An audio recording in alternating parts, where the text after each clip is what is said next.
নমস্কার। আজকে আমি তোমাদের পড়াবো কোষ বিভাজন ক্লাস 10 এর সেকেন্ড ইউনিট টেস্টের প্রথম চ্যাপ্টার, যেটা হচ্ছে কোষ বিভাজন। আগের দিন তোমরা দেখেছিলে যে কোষ বিভাজন হওয়ার জন্য যে প্রয়োজনীয় সামগ্রী জিনিসটা, সেটা হচ্ছে আমাদের ক্রোমোজোম, যেটা থাকে নিউক্লিয়াসে। এবং এটাও দেখেছিলে যে ক্রোমোজোম, জিন আর ডিএনএ এর মধ্যে কি সম্পর্ক। তাহলে আজকে আমরা পড়ব সেই ক্রোমোজোম থেকে কিভাবে কোষ বিভাজন হচ্ছে, কোষের বিভাজন কি করে হচ্ছে, অর্থাৎ আমরা মেন টপিকে এবার প্রবেশ করব। তাহলে কোষ বিভাজনটা কি আসলে?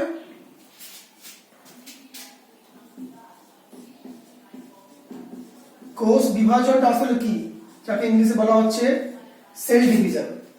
কি হচ্ছে কোষ বিভাজনটা?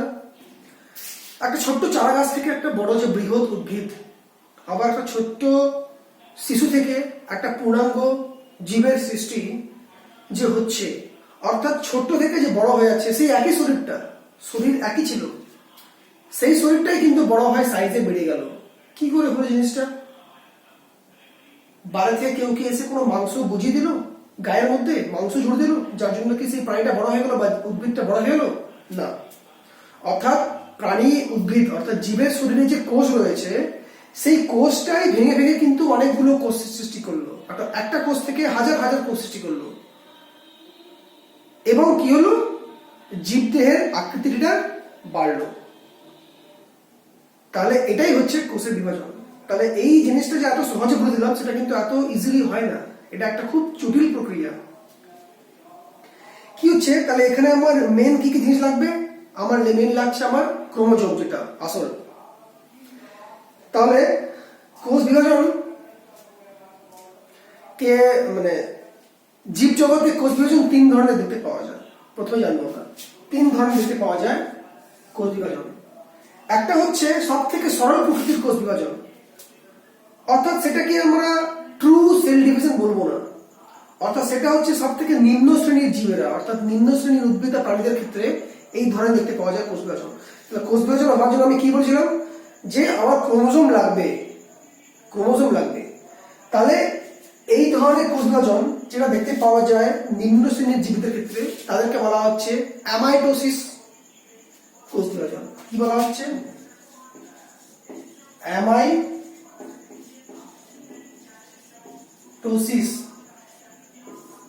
অর্থাৎ সব থেকে নিম্ন প্রকৃতির কোষ বিভাজন। অর্থাৎ এখানে কি হচ্ছে, এখানে কোষটা সরাসরি ছেড়ে যাচ্ছে, যেটাকে বলতে পারি আমরা একটা কোষ ছেড়ে একটা কোষে তৈরি হয়ে গেল। অর্থাৎ জীবদেহের কোনো অংশ একটা কেটে পড়ে গেল, সেখান থেকে একটা কোষ সৃষ্টি হয়ে গেল, বা একটা কোষ ছিল, সেই কোষটা ছেড়ে আলাদা হয়ে গেল, বড় হয়ে গেল, এবং সেখান থেকে আলাদা হয়ে গেল। অর্থাৎ নিম্ন শ্রেণীর যে দেখতে বলেছিলাম, মানে অজনজনন, যেটা অঙ্গজনন, সেই টাইপের। তাহলে এখানে কি হচ্ছে, এখানে আমার কোনো ক্রোমোজোম গঠিত হচ্ছে না, এখানে আমার কোনো ক্রোমোজোম এর গঠনই হচ্ছে না, আর কোনো স্পিন্ডেল অর্থাৎ বেমতন্তু, এটা আমরা পড়বো পরে। বেমতন্তুটা কি আসলে, সেটা আমরা মেন কোষ বিভাজনে পড়বো। তাহলে এখন জেনে রাখো যে এই বেমতন্তু, যেটা কোষ বিভাজনের মেন একটা বলতে পারো অঙ্গ, যে আসলেই ঘোরাচ্ছে একটা কোষকে, দুটো কোষকে আলাদা করছে, সেই বেমতন্তুটাই। যাই হোক, পরবর্তীকালে পড়বো না। তাহলে এই ক্রোমোজোম আর বেমতন্তু গঠন হয় না, সরাসরি কোষের বিভাজন হয়ে যায়। তাহলে এই প্রকার কোষ বিভাজন হচ্ছে অ্যামাইটোসিস কোষ বিভাজন। তারপর তাহলে 1 নম্বর। 2 নম্বর হচ্ছে আবার মাইটোসিস কোষ বিভাজন।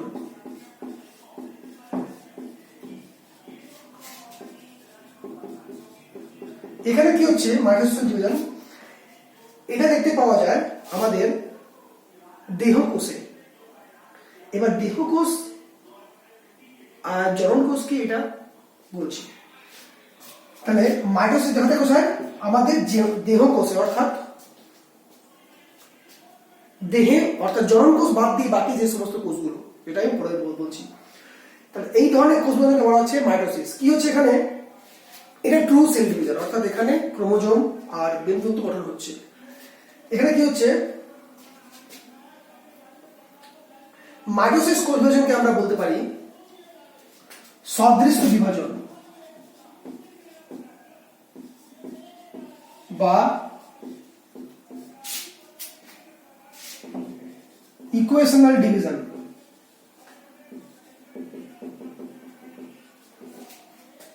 কেন? তাহলে আমরা তাকে দেখব। বিভিন্ন একটা কোষ রয়েছে, কোষের মধ্যে একটা নিউক্লিয়াস রয়েছে। কি হবে কোষ বানাবে কি করে? একটা কোষ থেকে এর ভিতরে রয়েছে নিউক্লিয়াস, নিউক্লিয়াসের ভিতরে রয়েছে ক্রোমোজোমীয় তন্তু, অর্থাৎ যেটাকে বলা আছে ক্রোমাটিন সূত্র।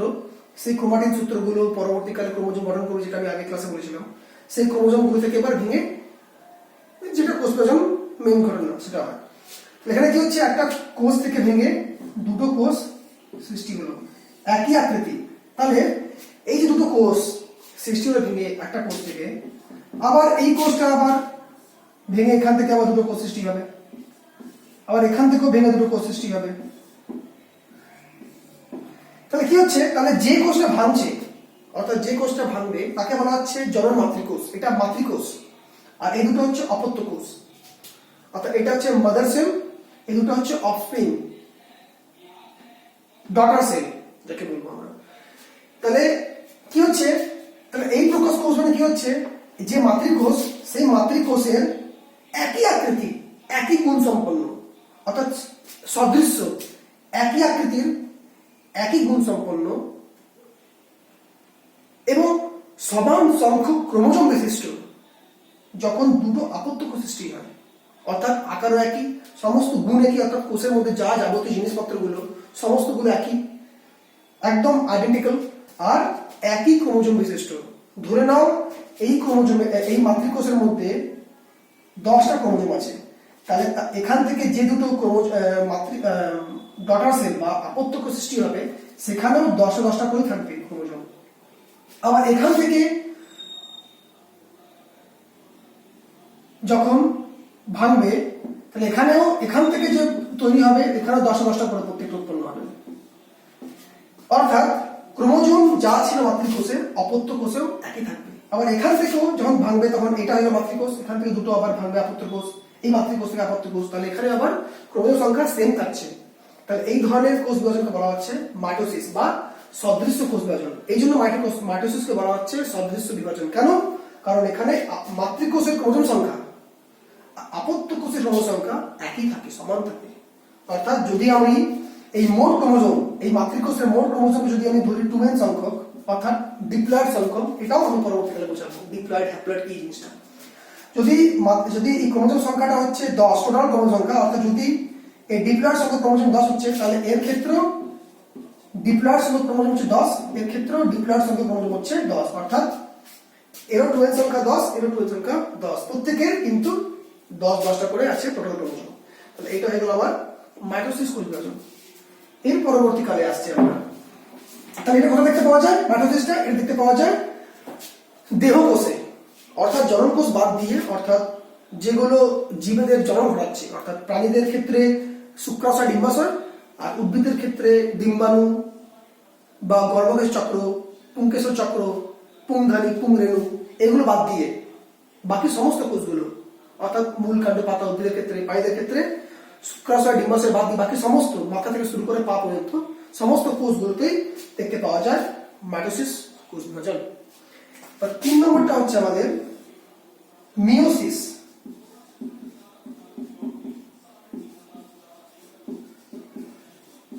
মিওসিস সেল ডিভিশন, এটা কি হচ্ছে, তাহলে এই কোষ বিভাজনটা হচ্ছে বেসিক্যালি দেখতে পাওয়া যায় আমাদের জনন কোষে, অর্থাৎ যেটা আমাদের জন্ম ঘটাচ্ছে যে সমস্ত কোষগুলো, জার্মিনাল সেল যাকে বলতে পারি আমরা, জনন কোষে, অর্থাৎ শুক্রাশয় ডিম্বাশয়, উদ্ভিদের ক্ষেত্রে পরাগধানী, আর ওই যে অর্থাৎ পুংরেণু, ওই যে পরাগরেণুগুলো আর ডিম্বাণুগুলো, এখানে দেখতে পাওয়া যায় এই মিওসিস কোষ বিভাজনটা। এখানে কি হচ্ছে, এই কোষ বিভাজন সবথেকে ভাইরাল কোষ বিভাজন। কেন বলছে, এখানে কি হচ্ছে, এটা দেখতে পাওয়া জনন কোষে, এখানে কি হয়, এখানে একটা মাতৃকোষ যার ক্রোমোজোম সংখ্যা 2n, অর্থাৎ টোটাল ক্রোমোজোম সংখ্যা 2n, অর্থাৎ n মানে যা ক্রোমোজোম তার দ্বিগুণ, অর্থাৎ ডিপ্লয়েড সব ক্রোমোজোম। যদি এর ক্রোমোজোম সংখ্যা 2n থাকে তাহলে এখানে কি হয়, এখানে দুবার কোষ বিভাজন হয়। প্রথমবার কোষ বিভাজনে দুটো কোষ সিস্টেম উৎপন্ন হবে দুটো কোষ, কিন্তু এখানে ক্রোমোজোম সংখ্যাটা হাফ হয়ে যাবে। মাতৃকোষে যা ছিল তার থেকে ক্রোমোজোম সংখ্যাটা অপত্য কোষে হাফ হয়ে যাবে, অর্থাৎ এখানে 2n ছিল, এখানে n সংখ্যক ক্রোমোজোম হয়ে যাবে। 2nটা হচ্ছে ডিপ্লয়েড, অর্থাৎ টোটাল সংখ্যক ক্রোমোজোম। যদি ভেবে নাও একটা কোষের মধ্যে আমি বললাম এখানে 10টা মোট ক্রোমোজোম একটা কোষে, তাহলে ওটা হচ্ছে 2n ক্রোমোজোম, তার টোটাল ক্রোমোজোম। তাহলে এর ক্ষেত্রে মাতৃকোষে যদি ক্রোমোজোম সংখ্যা হচ্ছে 2n, তাহলে এখানে আপত্য কোষেও ক্রোমোজোম কি হচ্ছে, এখানে হাফ হয়ে যাচ্ছে, অর্থাৎ n হয়ে যাচ্ছে, অর্থাৎ 10 থেকে 5 হয়ে যাবে। এরপরের কোষ বিভাজন, এরপরের দশায় এখান থেকে আবার একই সংখ্যক ক্রোমোজোম বিশিষ্ট আবার দুটো আপত্য কোষ সৃষ্টি হবে। দেখো ভালো করে, এখানে পার্থক্যটাই বোঝাবো, মাইটোসিসের সঙ্গে মিওসিসের পার্থক্যটা বোঝাবো কি হচ্ছে এখানে। তাহলে এখানে ছিল মাতৃকোষের ক্রোমোজোম সংখ্যা ছিল 2n সংখ্যক। তাহলে প্রথমে কি হলো, প্রথমে ঘটলো হ্রাস বিভাজন, রিডাকশনাল ডিভিশন, অর্থাৎ এখানে ক্রোমোজোম সংখ্যাটা হ্রাস হয়ে গেল, 2n থেকে n হয়ে গেল, হাফ হয়ে গেল, অর্থাৎ 10 ছিল, তাহলে এখানে 5 করে গেল। এর পরবর্তীকালে যে বিভাজনটা হচ্ছে ওটা হচ্ছে সমবিভাজন। প্রথম বিভাজনটা বলা হচ্ছে হ্রাস বিভাজন, পরের বিভাজনটাকে বলা হচ্ছে সমবিভাজন। তাহলে পরেরটা হচ্ছে সমবিভাজন, অর্থাৎ এখানে ক্রোমোজোম সংখ্যা যা ছিল আপত্য কোষে, অর্থাৎ n সংখ্যক এখানেও কিন্তু n সংখ্যকই হচ্ছে, অর্থাৎ যা ছিল মাতৃকোষে এখানেও আপত্য কোষে একই হলো। তাহলে পরেরটা হচ্ছে সমবিভাজন, অর্থাৎ পরেরটা হচ্ছে একদম মাইটোসিস। প্রথম বিভাজনটা হচ্ছে মিওসিস, অর্থাৎ হ্রাস হচ্ছে, কিন্তু পরের বিভাজনটা হচ্ছে মাইটোসিস, অর্থাৎ এখানে ক্রোমোজোম সংখ্যা সেম থাকছে, 2n সংখ্যক নয়, সেম থাকবে। অর্থাৎ মাইটোসিসে কি ছিল, মাতৃকোষে যা ছিল ক্রোমোজোম সংখ্যা আপত্য কোষে তার সমান থাকবে। যদি n থাকে তাহলে দুটোতে n থাকবে, যদি 2n থাকে তাহলে এখানে 2n থাকবে, যদি এখানে 10 থাকে তাহলে এখানে 10 হবে, যদি এখানে 5 থাকে তাহলে 5 হবে। সেটাই মিওসিসের সেকেন্ড ফেজে, অর্থাৎ যেটা হচ্ছে সমবিভাজন ফেজ, সেখানে ক্রোমোজোম সংখ্যা যা ছিল আগের কোষটাতে তার সমান থাকবে, অর্থাৎ এটা একটা ট্রু মাইটোসিসের মতোই। তাহলে এটা হচ্ছে সদৃশ বিভাজন, এটা হচ্ছে হ্রাস বিভাজন। এই জন্য মিওসিস দুটো ভাগ, মিওসিস 1, মিওসিস 2। মিওসিস 1 এর ক্ষেত্রে ঘটে প্রথমে হ্রাস ঘটে, মিওসিস 2 এর ক্ষেত্রে ঘটে সমবিভাজন। এটা যখন মিওসিস পড়াবো তখন বুঝাবে। তাহলে যেহেতু এখানে মাতৃকোষের ক্রোমোজোম সংখ্যা 2n থেকে, অর্থাৎ টোটাল নাম্বার অফ ক্রোমোজোম থেকে হাফ হয়ে যাচ্ছে আপত্য কোষে, দেখো এখানে 2n ছিল, এখানে n চলে আসলো। এই জন্য যেহেতু হ্রাস হলো, এই জন্য মিওসিস কোষ বিভাজনকে বলা হচ্ছে হ্রাস বিভাজন, রিডাকশনাল সেল ডিভিশন। কিন্তু মাইটোসিসকে বলা হচ্ছে সমবিভাজন, অর্থাৎ ইকুয়েশনাল সেল ডিভিশন। তাহলে কি দরকার ছিল আমার এটা করার, এত আমার ঝামেলা করা কি দরকার, প্রয়োজন আছে? কেন?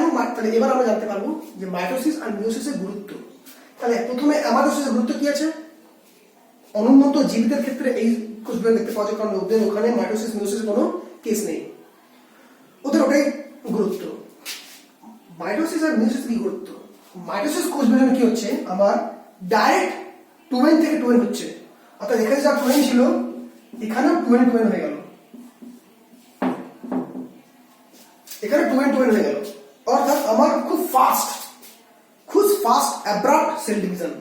অর্থাৎ যখন আমার একটা কোষ থেকে অনেকগুলো কোষ তৈরি করতে হবে, সবাই কম কোষের সংখ্যা বাড়াতে হবে, অর্থাৎ কোষের বৃদ্ধি যখন কোষকে বাড়বে, যে কোষগুলোকে আকারে বাড়বে, সেখানে যদি আমার মিওসিস ঘটে, অর্থাৎ প্রথমে 2n থেকে n হলো, আবার n থেকে আবার n হলো, তাহলে এইটা একটা কোষ হলো, আবার একটা পরবর্তীকালে, তাহলে এইটা হলো একটা মাতৃকোষ, মাতৃকোষ, এবার পরবর্তীকালে একটা গ্যামেট, স্ত্রী মাতৃকোষ, সেখানে আবার তার আবার হাফ হবে, সেখান থেকে আবার n হবে, তারপর সেই মাতৃকোষ হবে, স্ত্রী মাতৃকোষ জুড়বে, তারপর আবার একটা কোষ সৃষ্টি হবে।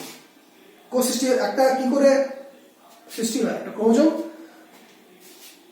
অর্থাৎ বাবার কাছ থেকে একটা ক্রোমোজোম আসে, মায়ের কাছ থেকে ক্রোমোজোম আসে, এই দুটো ক্রোমোজোম একসঙ্গে যোগ হয়, উৎপন্ন করে আবার নতুন কোষ, অর্থাৎ নতুন ক্রোমোজোম। এখানে কি হবে, যদি আমার এরকম দরকার ছিল, যদি আমার বৃদ্ধি করতে হবে, ছোট চারা গাছ থেকে বড় করতে হবে, সেখানে যদি আমার মিউসিস ঘটে তাহলে কি আমার অনেক টাইম লেগে যাবে, অনেক টাইম কনজিউমিং এটা সেল হয়ে যাবে।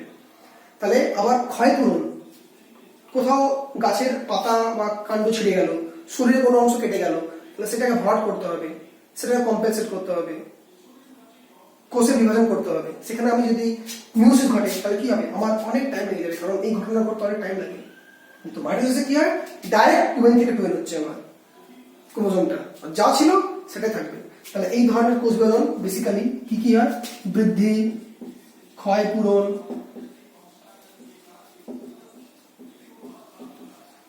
এই ধরনের যেখানে আমার দ্রুত কোষের বিভাজন দরকার সেখানে আমার লাগছে মাইটোসিস। আর মিউসিসটা হচ্ছে কি, এটা সব থেকে ভাইটাল জিনিস। যদি আমাদের মিউসিস না হতো, এবার দেখে নাও এখানে যদি মিউসিস না হতো তাহলে কি হতো, তাহলে মাইটোসিস কি হয়েছিল, একটা মাতৃকোষ যার ক্রোমোজোম সংখ্যা হচ্ছে 2n, সেখান থেকে আমি যে দুটো কোষ পেলাম তার কত হয়ে গেল, এখানে 10 এখানে 10, অর্থাৎ 20 হয়ে গেল।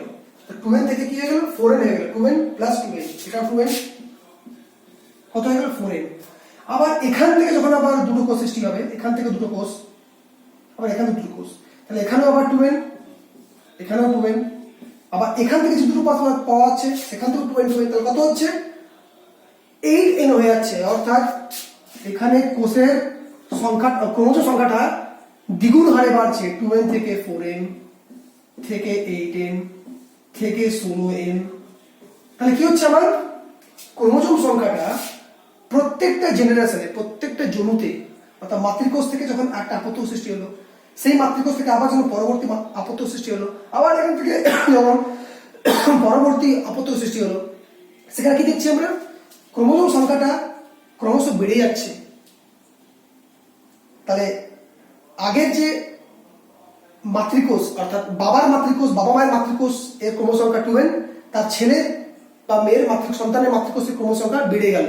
তার যখন সন্তান হবে তার ক্রোমোজোম সংখ্যা আরো বেড়ে যাবে, তারপর তার যে সন্তান হবে তার ক্রোমোজোম সংখ্যা বেড়ে যাবে। তাহলে এরকম কি হবে, ক্রোমোজোম সংখ্যা বেড়ে যাবে। তাহলে জীবনে সবটাই থাকবে না, প্রত্যেকটা জীবের ক্ষেত্রে ক্রোমোজোম একদম কনস্ট্যান্ট থাকে, ধ্রুবক থাকে, কখনো বাড়ে না।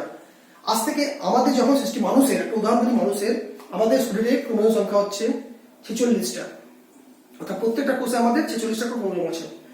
তাহলে আজ থেকে যবে থেকে সৃষ্টি হয়েছিল পৃথিবীতে মানুষ, ফার্স্ট যখন সৃষ্টি হয়েছিল তখন থেকে শুরু করে আজ পর্যন্ত, এখন পর্যন্ত এবং ভবিষ্যতে যে সমস্ত মানুষ সৃষ্টি হবে, প্রত্যেকের কিন্তু কোষের মধ্যে ক্রোমোজোম সংখ্যা 46টাই রয়েছে, কখনো বাড়েও নি কমেও নি।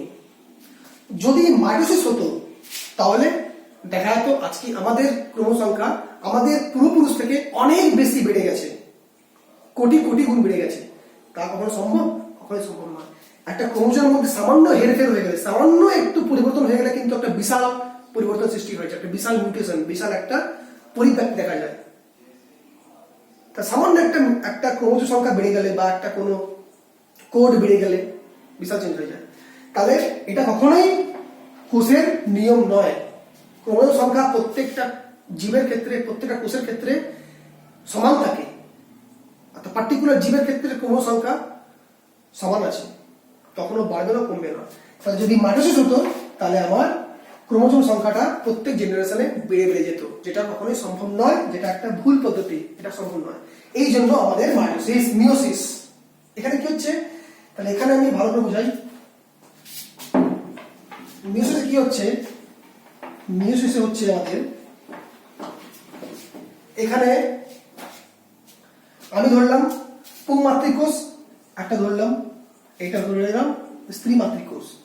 তাহলে আমরা জানি একটা জীবের সৃষ্টি কি করে হয়, বাবার কাছ থেকে একটা আসে জিন, মায়ের কাছ থেকে একটা আসে জিন, বাবার কাছ থেকে আসে গ্যামেট, মায়ের কাছ থেকে আসে গ্যামেট, দুজন গ্যামেটের মিলনের ফলে সৃষ্টি হয় একটা আপত্য সন্তান। অর্থাৎ বাবার কাছ থেকে অর্ধেক পাবো ক্রোমোজোম, মায়ের কাছ থেকে পাবো অর্ধেক ক্রোমোজোম, অর্থাৎ এখান থেকে পাবো n সংখ্যক, এখান থেকে পাবো n সংখ্যক। তবে দিয়ে আমার 2n সংখ্যক আপত্য কোষে, অর্থাৎ সন্তানের মধ্যে, সে ছেলে হোক বা মেয়ে হোক, সেখানে পাবো। তাহলে ভেবে নাও এটা একটা পুং মাতৃকোষ যার ক্রোমোজোম সংখ্যা 2n, এটা হচ্ছে স্ত্রী মাতৃকোষ যার ক্রোমোজোম সংখ্যা 2n। তাহলে মিওসিস কি হলো, আমার এখান থেকে ক্রোমোজোম হাফ হয়ে গেল, দুটো সৃষ্টি হলো আপত্য কোষ যার ক্রোমোজোম সংখ্যা হাফ হয়ে গেল, প্রথমে এই যে হ্রাস বিভাজন, এখান থেকে কি হলো ক্রোমোজোম সংখ্যা হাফ হয়ে দুটো আপত্য কোষ সৃষ্টি হলো, একই দুটো মিওসিস, এটা মিওসিস ঘটছে, প্রথমে ঘটছে হ্রাস বিভাজন, এবার কি হলো এখান থেকে আবার সৃষ্টি হলো চারটে কোষ, এখান থেকে সৃষ্টি হলো চারটে কোষ, এটা হচ্ছে সমবিভাজন এন থেকে এন, আগে বলেছি, এখানেও একই,